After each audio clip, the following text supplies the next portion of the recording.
Kita beralih ke informasi lain, pemirsa. DKI Jakarta mengalami penurunan permukaan tanah yang signifikan setiap tahunnya, jadi berkisar hingga 10 cm dan berpotensi tenggelam di kemudian hari. Nah, penyebabnya beragam, mulai dari kompaksi buatan, pembangunan infrastruktur, hingga pengambilan air tanah.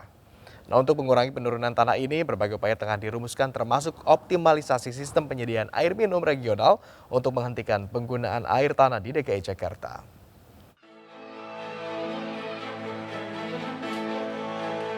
Pemerintah melalui Kementerian Pekerjaan Umum dan Perumahan Rakyat atau PUPR akan mengoptimalkan penggunaan sistem penyediaan air minum atau SPAM regional seperti Jatiluhur dan Karian Serpong untuk menghentikan penggunaan air tanah di DKI Jakarta.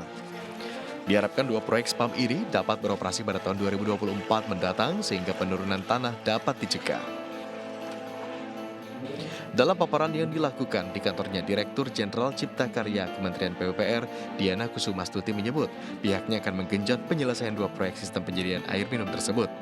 Nantinya penggunaan SPAM ini akan disalurkan melalui jaringan pipa yang terhubung ke masyarakat Jakarta, Bekasi hingga Karawang. Untuk menjaga agar penurunan tanah yang ada di DKI Jakarta ini tidak terjadi kembali. Ini salah satunya kita akan menyediakan air minum perpipaan. Sementara itu, Wakil Gubernur DKI Jakarta Ahmad Riza Patria menyebut jangkauan distribusi air melalui saluran PAM baru mencapai 62%. Oleh karenanya, masih banyak warga yang menggunakan air tanah dengan pompa untuk mendapatkan air bersih. Distribusi air melalui PAM baru bisa menyalurkan kurang lebih 62%. Ya. Sehingga masih banyak masyarakat kita yang menggunakan pompa untuk mendapatkan air bersih. Ya. Kendati demikian, hingga kini belum ada larangan dalam penggunaan air tanah di Jakarta. Hal inilah yang kemudian menuai pro kontra di masyarakat. Jika kemudian warga dilarang mengambil air tanah untuk keperluan konsumsi maupun keperluan air bersih lainnya. Saya setuju aja kalau memang ini udah diperbolehkan kan mungkin kita pakai air PAM ya.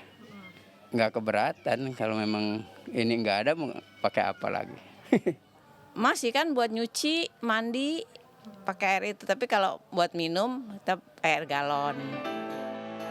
Ya, banyak warga yang setuju ketika wacana larangan penggunaan air tanah di Jakarta ini disebutkan untuk mengurangi potensi penurunan tanah. Namun tak sedikit juga yang menolak jika substitusi saluran air hingga kini juga masih belum maksimal.